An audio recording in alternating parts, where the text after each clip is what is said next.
I'm lying on my bed in my cramped apartment, staring at the water-stained ceiling, the faint buzz of traffic outside, the only sound cutting through the quiet. It's been 6 months since Lily broke up with me, 6 months since the woman I thought I'd spend my life with walked away, leaving me with a fractured heart and questions that keep me up at night. My phone rests on the nightstand, its screen blank, taunting me with her absence. I haven't heard from her since she blocked me everywhere. Instagram, WhatsApp, even my number. 10 months of love, 4 months of friendship before that, all erased because her parents didn't approve of me, and she wouldn't or couldn't stand up for us. I gave her everything I had, but it wasn't enough. Now I'm drowning in disappointment, pain, and a quiet, smouldering urge to make her see what she threw away, even if I know revenge won't fill the void she left behind. We were seniors in high school when we fell for each other. 2 kids trying to figure out life in a small town that felt too small for our dreams. Lily was everything I wasn't. Graceful, vibrant, the kind of person who could make a room feel warmer just by walking in. We met in history class, paired up for a project on the Civil War, laughing over our terrible note-taking and bonding over our love for old rock bands like Fleetwood Mac. Those 4 months of friendship grew into something deeper. Late-night calls turned into confessions, shy smiles into dates at the diner. By the time we started dating, I was head over heels. I loved her fiercely, even when things weren't perfect.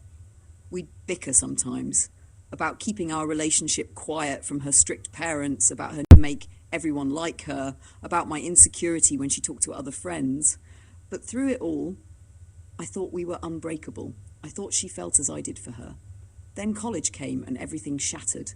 I stayed local, enrolling at the community college to save money while figuring out my next step. I wasn't sure what I wanted to be yet. Maybe a teacher, maybe something else. But I knew I wanted her in my life.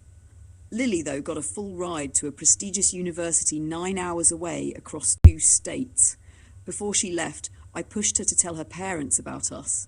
Sneaking around had been tough, meeting in secret to avoid their judgment. I didn't know if I could handle long distance unless it was serious, unless we were fighting for a future together. I wanted her to choose me, to stand up for what we had. She hesitated, her eyes flickering with doubt, but she promised she'd tell them. The fallout was brutal. Her parents tore into me, calling me a nobody, a small-town loser who'd hold their daughter back. They didn't care that I loved her, that I'd have done anything for her. Lily, always the dutiful daughter, buckled under their pressure. She broke up with me the next day, her voice trembling over the phone. "I can't do this. Sam," she said, "I love you, but I can't be with you if my parents don't approve." The words hit like a punch, but I didn't give up. For months, I pleaded with her to fight for us, to choose me over their expectations. I sent texts, left voicemails, even wrote letters I never mailed, spilling my heart onto the page. She'd always say she still loved me, but it was the same excuse. Her parents. One night, desperate for the truth, I pushed her until she snapped. "You're not worth the fight, Sam," she said, her voice cold like she'd rehearsed it. I ended the call, my chest collapsing, and sat in the dark room, unable to breathe. When she left for college, it was like the Lily I knew ceased to exist. The girl who'd sing along to Landslide in my beat-up truck, who'd lean into my side during movie nights, was gone. She dove into her new life, posting Instagram pictures with her new world, new friends at frat parties, studying in glossy campus libraries, smiling like she'd never have been happier with me, hadn't been part of her story. Her texts stopped coming, replaced by silence or one-word replies. I knew I should move on. Her new life was proof she'd moved on, but I couldn't. I envied her how she could let go so effortlessly while I was stuck here, suffocating in memories of what we'd been. I scroll through my phone now, staring at old texts where she called me her home, swore we'd be together no matter what. It feels like a cruel lie now, like maybe it was all in my head for her. How could she say she loved me and then cut me off so completely? How could she forget me the second she stepped onto that campus? The pain is a steady throb, but beneath it there's something fiercer, anger, hot and dangerous, whispering ideas I'm not proud of. I want her to feel this hurt, to know what it's like to be tossed aside. Not something reckless like spreading gossip or showing up at her campus. No, I want something sharper, something that make her stop, make her doubt herself the way she's made me doubt everything. I picture slipping an anonymous note into her dorm mailbox, something vague but piercing. You said forever was real, but it didn't survive a semester.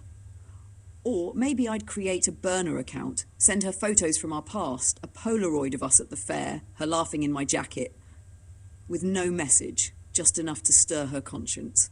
The thought sends a rush through me, but it's fleeting. Revenge wouldn't undo the nights I've spent replaying our breakup, wondering if I could have been enough. Enough for her parents, enough for her dreams, enough for her. My best friend, Mia, keeps trying to pull me out of this hole. She's not worth it, Sam, Mia says, dragging me to dive bars or pick up basketball games, trying to remind me there's life beyond Lily. I try to listen, but then I'll see a song we loved or pass the diner where we used to split milkshakes, and I'm back in that spiral. I've started writing to cope, scribbling stories in a beat-up notebook I keep hidden under my mattress. In one, I'm not Sam, the guy with a broken heart. I'm Leo, a calculated loner who orchestrates a subtle reckoning for the woman who broke him. Leo doesn't beg or break. He plants seeds of doubt in his ex's new life. Maybe a cryptic letter sent to her new boyfriend hinting at secrets she's never shared. It's fiction, but it feels good to imagine control. Tonight, I'm at my desk, the notebook open, pen in hand, pouring my frustration into Leo's story. He's crafting a plan, not to destroy her, but to remind her of the guy she discarded. He tracks her new life, not out of obsession, but to find the perfect moment where she's happiest. Maybe when she's with her new boyfriend, maybe when she's basking in her perfect new friends. And sends one anonymous email, a scanned photo of a ticket stub in their first concert, no words, just that memory.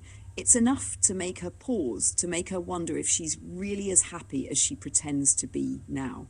Leo's story mirrors my pain, the yearning for closure, the sting of betrayal fueling a need to make her see what she lost.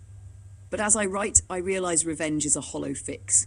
It's a quick high, a flame that burns out fast. What I need is to take back my power, to prove I'm more than the ruins she left behind.